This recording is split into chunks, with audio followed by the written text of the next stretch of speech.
My name is Claire Donovan. I'm 36 years old. And until the night of my father's retirement gala, I still believed that 13 years of quietly protecting his company from itself would eventually earn me something more than a seat near the kitchen door. I had flown in from Denver with a single carry-on and a small leather folder I did not plan to open unless I had no other choice. My father, Richard Donovan, stood at the front of a rented ballroom in a charcoal suit, accepting applause for 40 years of building Donovan Freight and Logistics from 3 trucks into a company with government contracts across 6 states.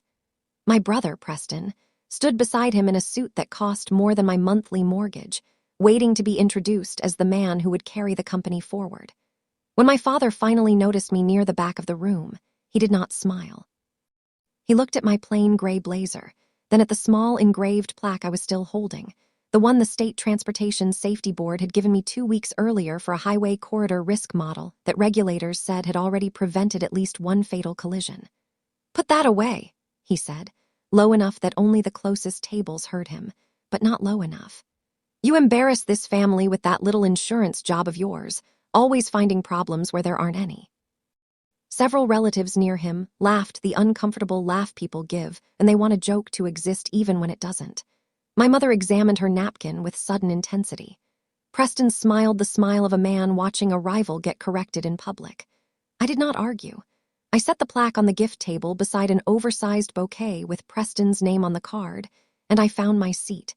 They believed I was absorbing another quiet humiliation, the way I always had. What they did not know was that 4 days earlier, I had been assigned as lead risk auditor on a $48 million expansion loan file for a mid-sized logistics carrier operating in 6 states, and that carrier was Donovan Freight and Logistics. My father's remark did not create my decision. It simply removed the final reason I had for waiting to make it. Before I tell you exactly what I announced 20 minutes later, and what happened when the room finally understood why I had been so calm, tell me what time it is where you are right now, and where you are watching this from. I want to know how far this story travels tonight. For 11 years, I had worked as a transportation risk analyst for a regional insurance underwriter based in Denver. And for the last 3 of those years, I had also consulted on federal highway safety modeling, evaluating fleet operators for catastrophic risk exposure before insurers or lenders would extend major financing. My job existed because trucking is a business built on invisible failures. A driver who has been awake for 19 hours looks the same as one who slept 8. A brake system inspected on paper looks the same as a brake system inspected in reality. A tire with a hairline separation looks the same as a tire that is safe, right up until it isn't. I spent my days studying maintenance logs, hours of service records, accident history, insurance claims, and driver turnover, translating all of it into a single number that told banks and insurers how much risk they were actually accepting. I was good at my job because I had grown up inside a trucking company and knew exactly how easily paperwork could be made to say something that wasn't true. My father had founded Donovan Freight and Logistics with my grandfather, Walter Donovan, back when the company owned 3 trucks and ran regional produce routes out of a gravel lot behind our childhood home. By the time I was in college, the company had grown into a fleet of over 200 tractors and 400 trailers, moving refrigerated freight, industrial equipment, and eventually hazardous materials contracts across 6 states. My father had always said the company would belong to whichever child understood it best. For most of my childhood, that meant Preston. Preston was 3 years older than me, loud in the way that made rooms feel like they belonged to him, and from the time he was 16, my father groomed him to run dispatch, then operations, then eventually the entire Western Division. I was the quiet daughter who liked numbers more than parties, who spent summers riding along with mechanics instead of attending pageants, who noticed when a maintenance invoice didn't match the actual repair. My father called that trait useful when it saved him money during an insurance dispute, and called it embarrassing whenever it slowed down something he wanted approved quickly. The first time I understood how little my analytical mind meant to him happened during my senior year of college, when I built an early routing and inspection model for a class project using the company's own anonymized data.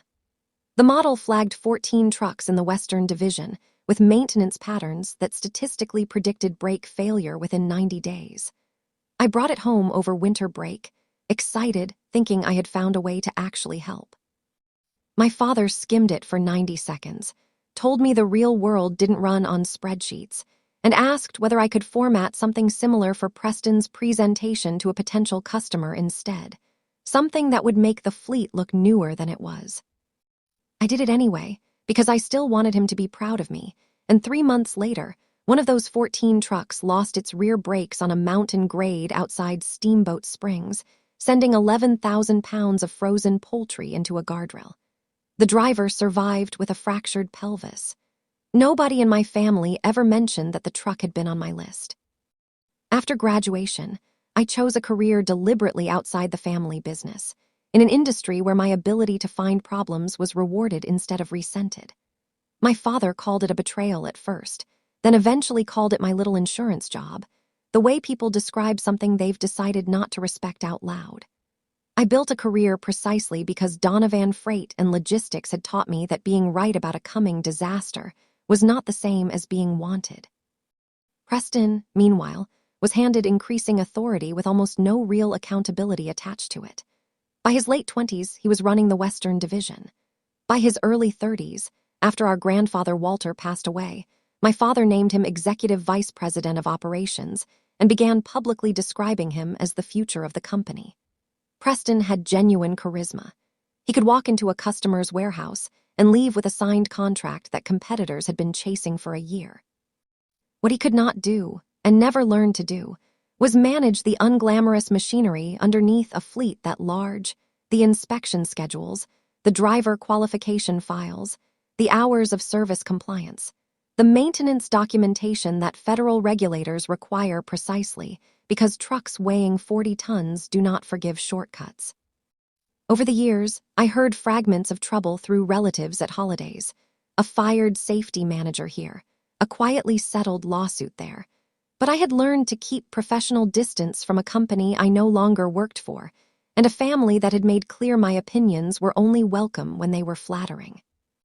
That distance ended 4 days before the retirement gala, when my firm's loan consortium desk assigned me, under my professional name, and without anyone realizing the family connection, because I had used my mother's maiden name Whitford professionally since my 20s, to lead the risk audit on a $48 million expansion loan application submitted by Donovan Freight and Logistics.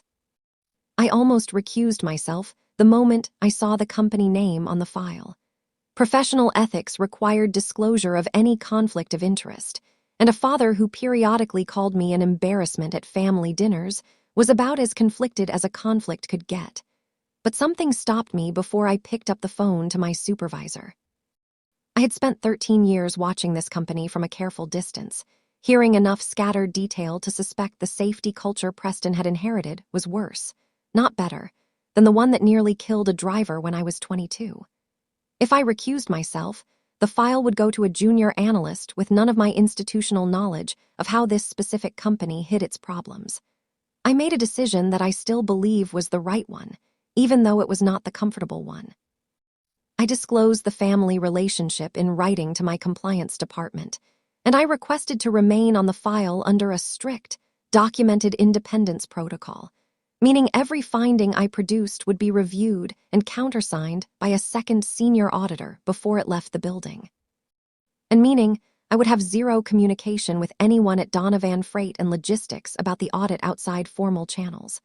My compliance officer approved it on the condition that I document everything, because a $48 million loan with safety implications for public highways was not something anyone wanted challenged later for procedural sloppiness. For 4 days, I pulled records, inspection logs, maintenance invoices, insurance claims, driver qualification files. Hours of service data pulled directly from electronic logging devices, which cannot be edited as easily as the paper logs Preston had grown up manipulating. And what I found, spread across 211 active trucks and nearly 400 trailers, made my hands unsteady the first time I saw the full picture on my monitor at 11 at night in an empty office in Denver. 87 trucks had documented brake inspections signed off by a certified inspector named Darrell Foss on dates when Darrell Foss's own timekeeping records showed he was 200 miles away at a different terminal. 62 trucks had logged annual DOT inspections that did not match the actual mileage or condition photographs uploaded by drivers for insurance purposes. 19 trailers carrying hazardous materials placards had expired tank certifications that had been digitally altered to show current dates. And buried in 3 years of maintenance vendor invoices was a pattern I recognized instantly, because I had built models designed to catch exactly this kind of thing.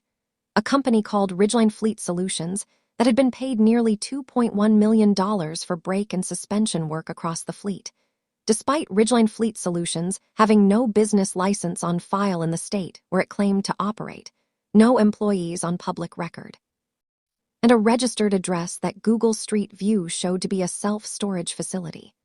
I sat alone in that office and understood, with the specific dread of someone whose entire profession is calculating probability, that Donovan Freight and Logistics was one bad mountain grade away from becoming a headline about a family that had known and looked away.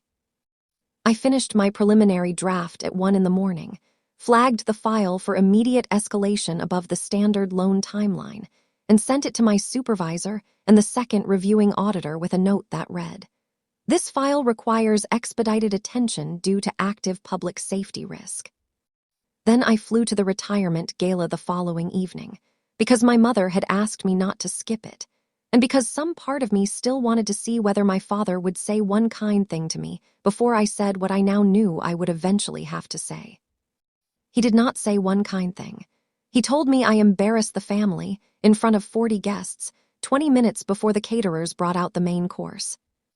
I set my plaque on the gift table and found my seat, and I let the evening continue exactly as everyone expected it to, because I was not yet ready to speak, not because I lacked courage, but because the second countersigning auditor had not yet finished her independent review, and I refused to say anything publicly that was not fully verified. I sat through the toasts. I sat through Preston's speech about vision and legacy, in which he mentioned expanding into 3 new states within 18 months, an expansion that depended entirely on the loan I had spent 4 days auditing. I sat through my father describing 40 years of building something from nothing, describing loyalty as the highest virtue a Donovan could possess, describing the family name as something that had to be protected from those who did not understand what real sacrifice looked like.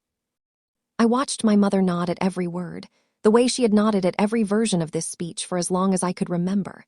And then, near the end of dinner, my phone vibrated in my clutch. A message from my supervisor. The second auditor has completed independent verification. All findings confirmed and expanded, escalating to compliance and per protocol given hazmat certification fraud to FMCSA liaison contact. Please advise family relationship has been disclosed per protocol prior to any public statement.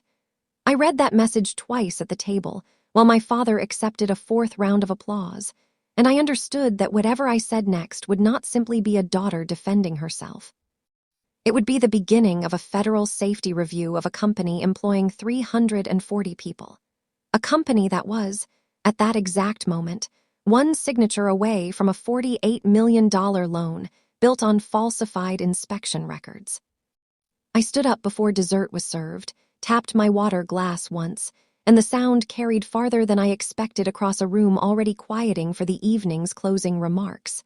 My father frowned and asked what I thought I was doing. "Correcting something," I said, "before it becomes a problem no one in this room can afford." Preston laughed and told me to sit down, that this was his night.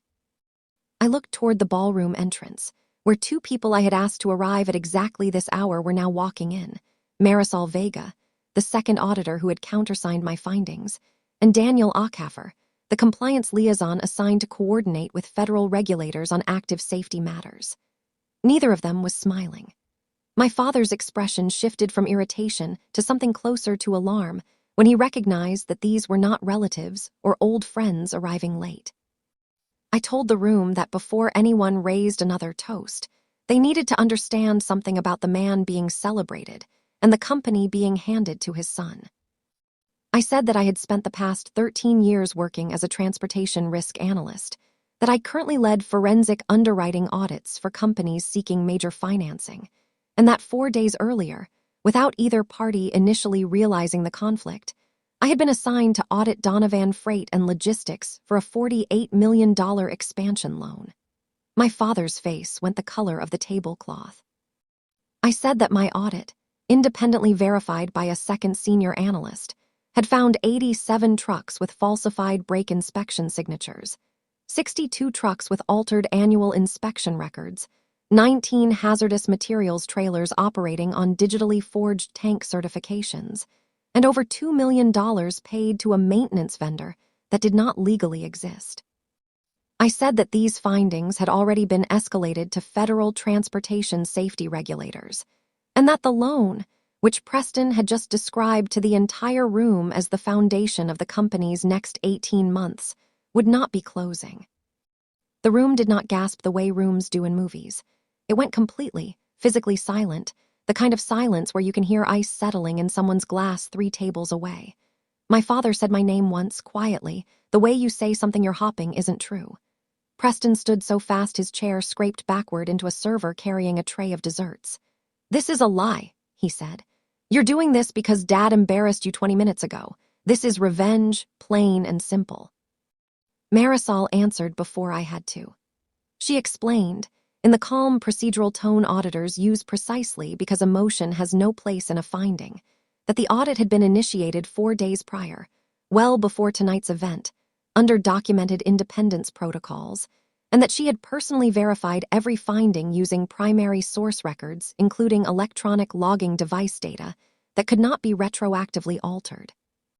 Daniel added that the Federal Motor Carrier Safety Administration had already been notified of active hazmat certification fraud, which is a mandatory reporting trigger regardless of any family relationship, and that field inspectors would likely be at the company's terminals within the week. My father asked, in a voice that had lost all of its retirement gala warmth, whether I understood what I was destroying. I told him I understood exactly what I was documenting, and that the difference mattered more than he had ever allowed himself to admit. Preston recovered the way he always recovered, by attacking the messenger instead of the message. He told the room I had hated him since childhood, that I had always resented being the less favored child, that this entire audit was constructed revenge, dressed up as regulatory concern. He reminded everyone that I had left the family business at 22 after, in his words, an emotional overreaction to a routine business disagreement. For a moment, standing there, I was 22 again, holding a printed model that had flagged 14 trucks, watching my father dismiss it in 90 seconds. "Tell them why you really left," Preston said, his voice rising. "Tell them you couldn't handle being told no." I told the room the truth instead. I told them that at 22, I had built a predictive model that flagged 14 trucks in the Western Division for probable brake failure within 90 days, that my father had used the model to make a fleet presentation look more polished rather than fixing the flagged vehicles, and that 3 months later, one of those exact trucks lost its rear brakes outside Steamboat Springs and put a driver in the hospital with a fractured pelvis. I said the company's own insurance claim file, which I had pulled as part of this audit for historical pattern analysis, still listed the incident, the truck's unit number, and the driver's name. Marisol confirmed she had personally reviewed that claim file that week. My father's jaw tightened in a way I recognized from childhood, the expression that meant he had run out of ways to argue and was deciding how much damage he was willing to do instead. He chose damage. He said that everything happening tonight was the result of a daughter who had never forgiven her family for choosing the more capable child to run the business. He said the word capable like a verdict. My mother finally spoke, her voice thin. "Claire, is this really necessary in front of everyone?" I told her that federal hazmat fraud reporting requirements did not pause for the comfort of a retirement party, and that if the room found this uncomfortable, they should direct that discomfort toward the 87 falsified signatures rather than toward the person who found them. My Aunt Diane, my father's older sister, who had sat quietly through most of the evening, stood up from a nearby table and asked whether any of this affected the trucks currently on the road that night. Marisol answered honestly that the falsified brake inspections meant an unknown but statistically meaningful number of active trucks might be operating with unverified braking systems, which was precisely why the finding had triggered mandatory federal notification. Deanne looked at my father and asked, quietly enough that only a few tables heard her, how long he had known. He did not answer. That silence told the room more than any document I had brought. Preston attempted one more angle. He announced that this whole audit was tainted because I was, quote, obviously not impartial, being the auditor's own family member, and that any competent bank would throw out findings from a compromised analyst. Daniel explained, patiently, that the entire point of the documented independence protocol I had followed 4 days earlier was to prevent exactly that argument from having legal weight, that my disclosure had been filed in writing before I ever touched a single record, that a second senior analyst had independently verified 100% of my findings using primary source data, and that federal regulators do not evaluate hazmat fraud reports based on family relationships between an auditor and a company's founder. He added, almost gently, that if anything, my decision to disclose and remain on the file under strict protocol rather than quietly recuse myself and let someone with less institutional knowledge handle it had likely caught this faster and in more detail than a blind audit would have. Preston had no answer for that, so he did what he had always done when cornered since childhood. He turned to attack someone else in the room. He looked at Darrell Foss, the certified inspector whose signature had been forged 87 times, and who happened to be seated at a table near the back, having been invited as a long-time employee. Darrell signed off on those trucks, Preston said. If anyone falsified anything, it was him, not me. Darrell stood up so fast his own chair nearly tipped. He said he had never signed those 87 inspection reports, that he had reported concerns about being asked to backdate paperwork to Preston's operations office 18 months earlier, and that he had been told to keep quiet because customer contracts depended on inspection compliance, rates staying above a certain threshold for insurance purposes. He said he had kept a personal log of every conversation because he suspected exactly this moment might eventually happen. My father's face, already pale, went another shade paler. What followed over the next several minutes was not a controlled confrontation. It was a family publicly dismantling itself in real time, the way structures do when a single load-bearing lie is finally removed. My Aunt Diane demanded to know whether the maintenance vendor, Ridgeline Fleet Solutions, was connected to anyone in the family, because $2.1 million paid to a company with no legal existence does not simply disappear without someone benefiting. Preston insisted he had never heard of Ridgeline Fleet Solutions, that it must have been approved lower down the finance chain. Marisol, who had anticipated this exact denial, opened a folder and read aloud that Ridgeline Fleet Solutions had been registered as a vendor in the company's accounting system by an employee using Preston's own executive login credentials, on a date when the timestamp matched Preston's known location according to his own expense reports from that week, a company retreat in Scottsdale. Preston said the login must have been compromised. Daniel noted, without particular emotion, that federal investigators would likely want to examine that claim directly, since compromised executive credentials used to create a shell vendor receiving over $2 million was itself a significant finding regardless of who ultimately benefited. My mother put her hand over her mouth. My father sat down slowly, the way people sit when their legs have stopped fully cooperating with the rest of their plans for the evening. The gala ended without dessert. Guests filed out in the particular hush that follows a wedding toast gone wrong, murmuring to each other in the parking lot in ways I knew would reach every relative who hadn't attended by morning. I drove back to my hotel alone that night and did not sleep more than 2 hours, not because I regretted what I had done, but because some part of 13 years of conditioning still whispered that I had ruined something sacred, even though the thing I had actually ruined was a system of falsified brake signatures on trucks, sharing highways with families who had no idea how close they had come to sharing a lane with an unverified braking system. By morning, my phone held 11 missed calls from my mother, 4 from Preston, and 1 voicemail from my father that I almost didn't listen to. His voice on the recording was not angry. It was flat, controlled, the voice he used in business negotiations when he wanted to sound reasonable while extracting something. "Claire," he said, "I think we can handle this quietly if you're willing to walk back the family relationship angle publicly. Call it a misunderstanding. Let the loan committee re-review under a different analyst. We can protect the family name and still fix whatever needs fixing internally." I understood, listening to that message, that even now, even after everything, his instinct was not to ask whether the trucks were safe. It was to ask whether the story could be managed. I did not call him back that morning. Instead, I called Marisol, and together we finalized the formal referral package for the Federal Motor Carrier Safety Administration, attaching every document, every falsified signature comparison, every altered inspection date, every dollar of the Ridgeline Fleet Solutions payments traced through the accounting system. By early afternoon, my supervisor confirmed the loan committee had formally denied the $48 million expansion financing, citing unresolved safety and fraud findings, and that Donovan Freight and Logistics had been placed on an internal watch list that would affect its ability to secure financing from any bank connected to our consortium for a minimum of 3 years. That same afternoon, federal safety inspectors arrived unannounced at the company's 2 largest terminals. Over the following 72 hours, they placed 23 trucks out of service immediately due to verified brake defects that had been falsely certified as passing inspection. 2 of those trucks, inspectors later confirmed, had brake wear so severe that a full failure on a mountain grade would likely have occurred within days, not months.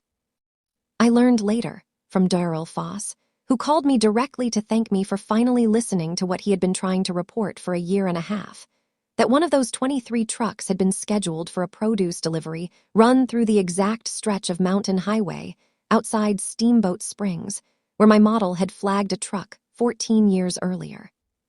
The fallout inside the family moved faster than the fallout inside the company, which is often how these things go, because families have fewer procedural safeguards than federal regulators do.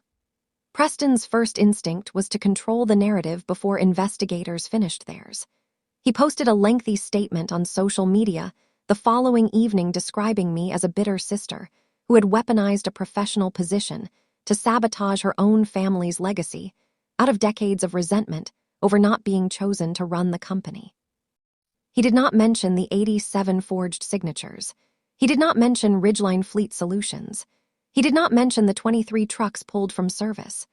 Several relatives who had not been at the gala commented supportive messages beneath his post, calling me cold, ambitious, and willing to destroy her own father's life's work out of jealousy. I did not respond publicly.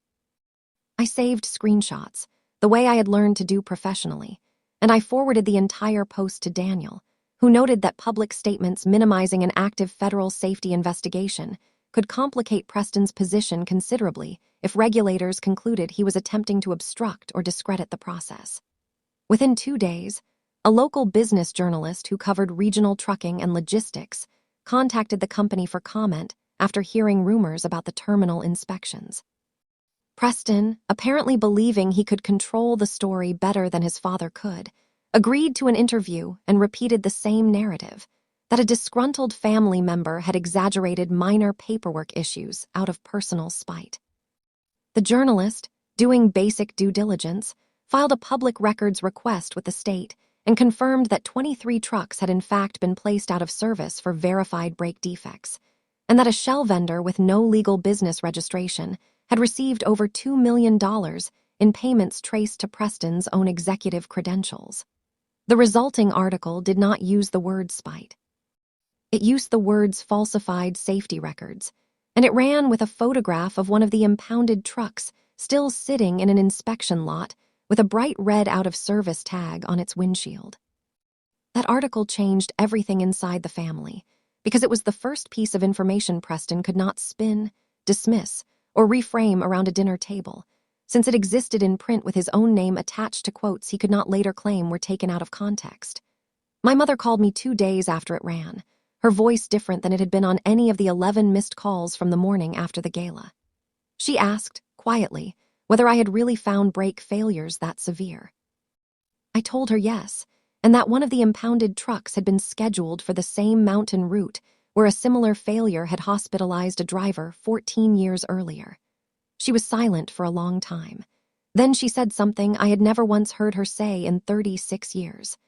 "I think I've spent so long protecting your father's version of this family that I stopped asking whether it was true."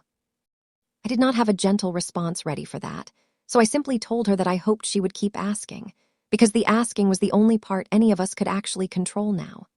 My father, by contrast, did not soften. He called me exactly once during that week, and the conversation lasted less than 90 seconds. He told me that whatever the investigation concluded, I would always be remembered as the daughter who chose strangers in Washington over her own father's 40 years of work.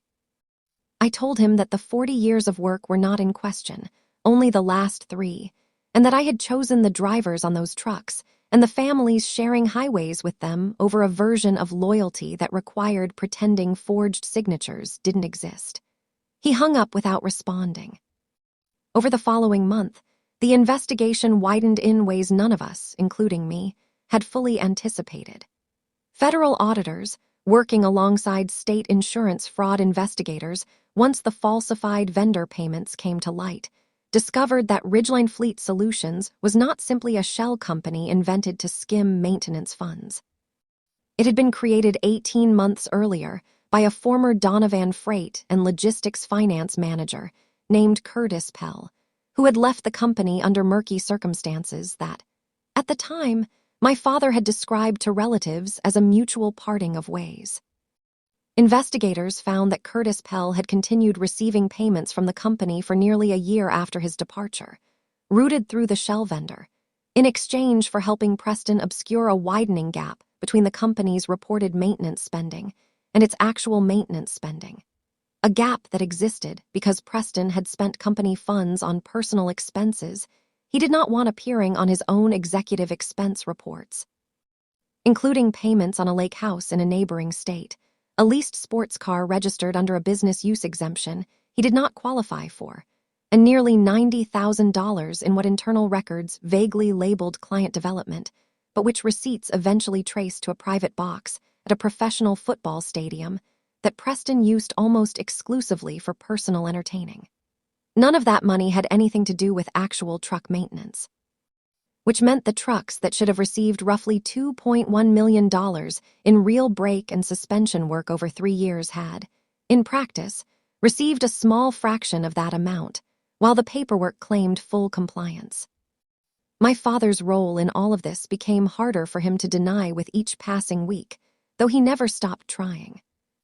Investigators found that he had personally approved Curtis Pell's departure severance package, which was unusually generous for someone leaving under, in my father's own words at the time, difficult circumstances, and that he had signed off on Ridgeline Fleet Solutions as an approved vendor, despite the company's finance department flagging, in an internal email my father never responded to, that the vendor had no verifiable business license. When federal investigators interviewed him directly, he told them he had trusted Preston to manage vendor relationships and had not personally reviewed every invoice, which was likely true, but which also meant that a company handling federally regulated hazardous materials on public highways had been run, for at least 18 months, by a chairman who had chosen not to look closely enough at over $2 million, leaving his own company through a vendor that did not legally exist. Preston, when interviewed separately, initially maintained that Curtis Pell had acted alone using compromised credentials, until investigators produced text messages, recovered from Curtis Pell's own phone under a cooperation agreement, he signed once he realized the severity of the potential charges against him, showing Preston explicitly instructing Curtis on how to categorize expenses to keep his personal spending below thresholds that would trigger board review.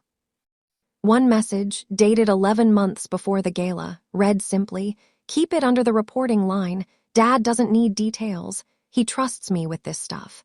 That message effectively ended Preston's defense. The consequences arrived in a sequence that felt, to those of us watching from inside the family, almost mechanically inevitable once the first domino fell, though it took nearly 5 months from the night of the gala to fully play out. The Federal Motor Carrier Safety Administration, issued a formal finding of systemic safety violations, resulting in a substantial civil penalty and a mandated third-party safety monitor installed at company expense for a minimum of 2 years, meaning an independent auditor, not connected to my firm to avoid any further conflict of interest questions, would review every inspection and maintenance record before the company could resume normal operating authority for its hazardous materials contracts. The state insurance fraud unit filed charges against Curtis Pell for his role creating and operating the shell vendor, charges he ultimately resolved through a plea agreement that required full cooperation and partial restitution. Preston was charged separately with commercial fraud and falsification of federal safety documents, given the evidence connecting him directly to both the shell vendor scheme and, through Darrell Foss's testimony and personal log, pressure applied to falsify inspection dates. His attorney negotiated a plea to reduce charges that avoided significant prison time, but included a permanent prohibition from holding an executive role at any company operating under Federal Motor Carrier Authority, a 5-year probation period, and a court-ordered restitution amount that, once combined with civil penalties owed to the company's insurer for the falsified claims history, exceeded $3 million. He sold the lake house within 4 months to help cover it. The leased sports car was repossessed 2 weeks after his indictment became public, an image that, unfortunately for him, ended up on the same local news broadcast that had first covered the impounded trucks. My father did not face criminal charges because investigators ultimately concluded that willful blindness, however damning morally, did not rise to the same legal standard as active falsification, and because the finance department's flagged email showing he never responded to the Ridgeline Fleet Solutions warning cut both ways, proving negligence more clearly than intent. But the civil consequences reached him anyway. The company's insurer, citing years of falsified inspection records that had materially misrepresented the fleet's actual risk profile, canceled the policy and refused to renew under any terms, forcing Donovan Freight and Logistics to seek replacement coverage at a premium nearly 4 times higher than what they had been paying. A cost the company could barely absorb given it had also lost the $48 million expansion loan and was now paying for a mandated third-party safety monitor. 3 of the company's largest customers, all of whom had contractual language requiring immediate termination in the event of confirmed federal safety violations involving hazardous materials, exercised that clause within the same month, cutting the company's annual revenue by nearly a third.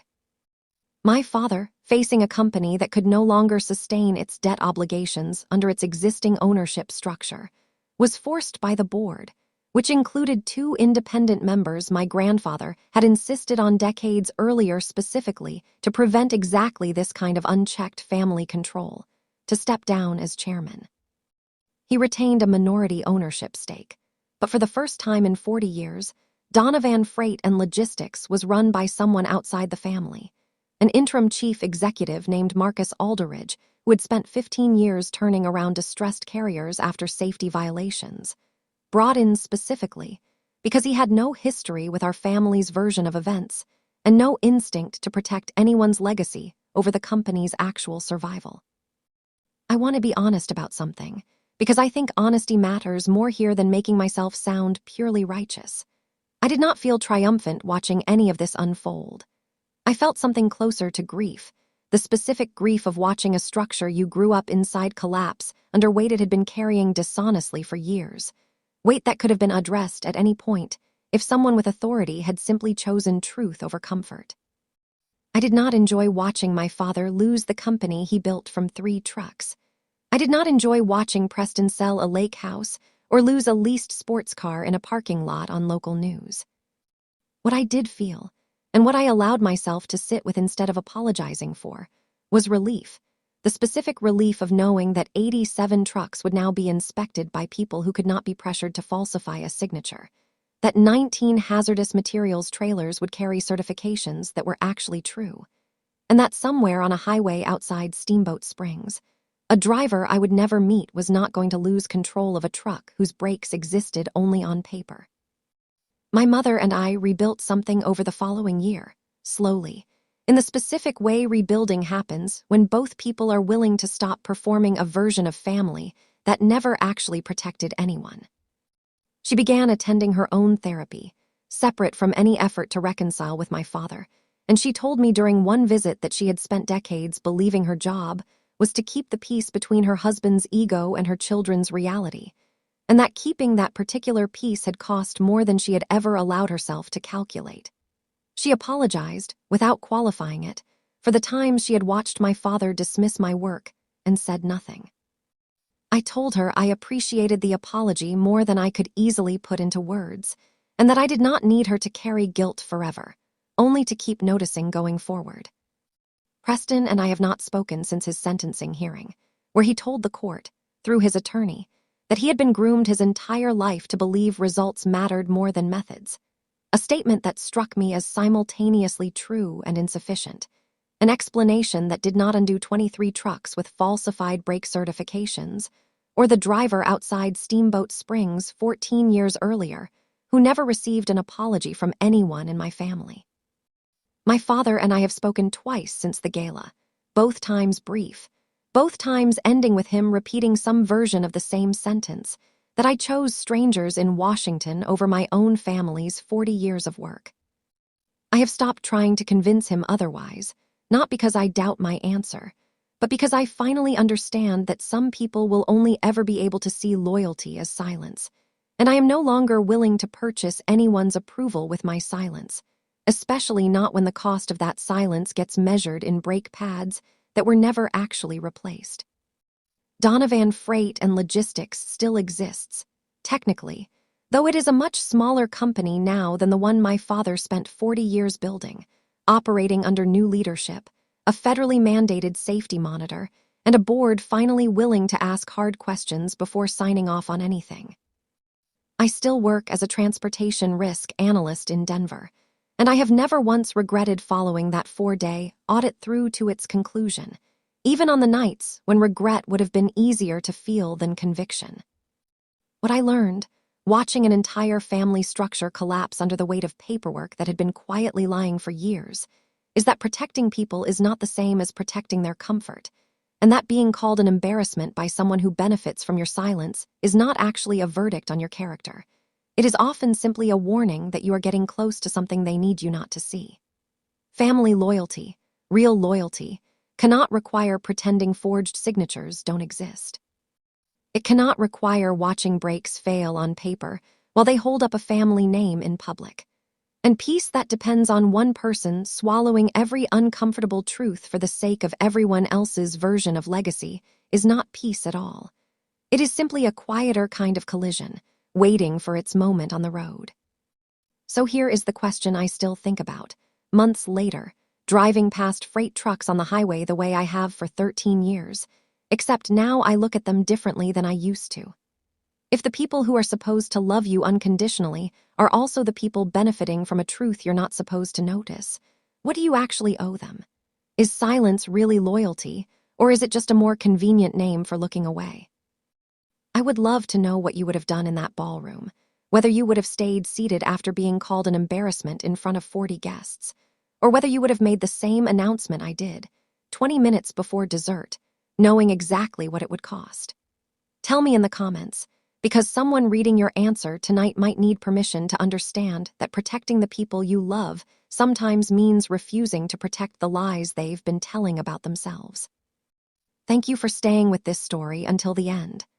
This video is a fictional story created for entertainment, education, and reflection. We hope it reminds you that the truth does not always arrive gently, and that sometimes the bravest thing a person can do is make one quiet announcement and let the consequences finally reach the people who spent years avoiding them.